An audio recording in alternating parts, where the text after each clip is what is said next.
are. Welcome to our channel, GridFree Gypsies. GridFree Gypsies.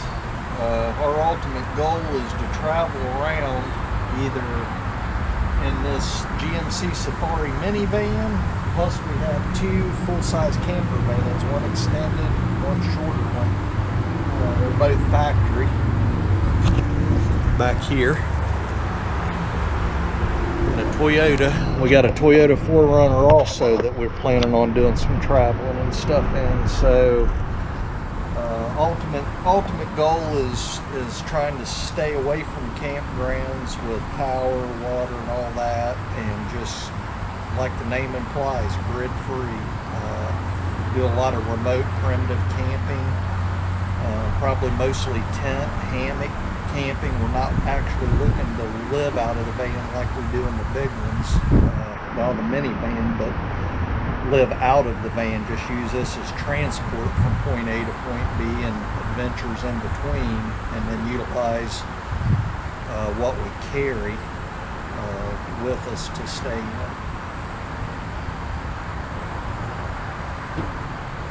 So like Jeff said, we have the other two camper vans. We have the his and hers version.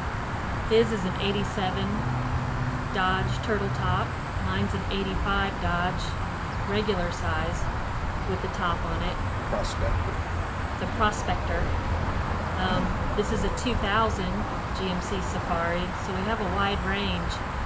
But the whole goal is not to use the van as a place to stay, but just a way to haul what we need to take to set up for off-grid. Yeah, we've always tried to live out of the big camper van. We've used it for over 10 years now, mostly in Key West and out west, the Southwest.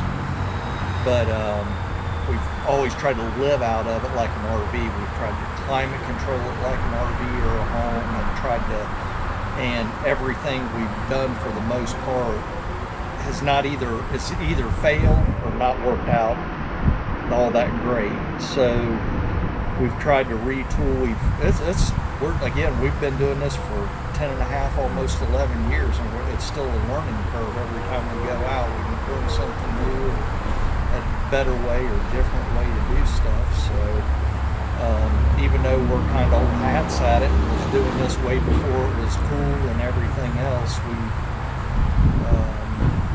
we still learn and do things differently and fine-tune constantly, and that's what we're doing with this one. We're going from a progression from, well, we had a Class A, had a 33-foot Class A Dodge Travco, and then we went from that to the camper van, and now the camper van to the minivan, and instead of staying, cooking, sleeping, everything in the van, we're doing all that out of the minivan now.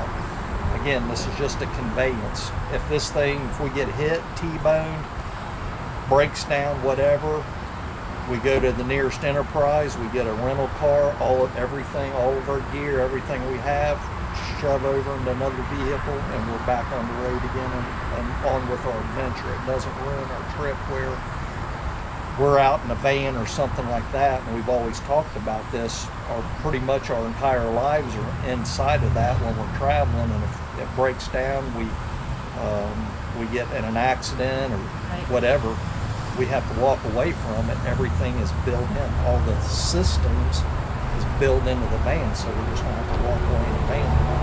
With this, only thing we're out is the vehicle. Right. So the overall goal, instead of controlling the climate inside the van or the vans, is to control the climate that we're in.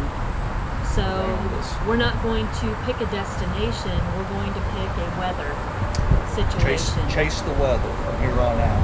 So chasing the climate instead of creating the climate. And then we just kind of figure out what to do when we get to where we end up. I mean, there's no agenda, no really script, no, hey, we've got to be here and do this and this a certain time. We're going to live this life. We're not like living it on vacation. Yeah, we have a home base and stuff like that, but when we go out, we live out. We don't even think about home or anything else. We live like we would every day. We don't camp, per se, but that's kind of our big goal, is just to travel and see and experience as we go along, instead of doing a marathon rush to get to a certain place, A destination. and then you run around like crazy for a week, then you go home exhausted, trying to recoup from, again, we want to take our time. If something, we see a squirrel, whatever, Giant ball of string. yeah, we can jump track, go, get off the beaten path.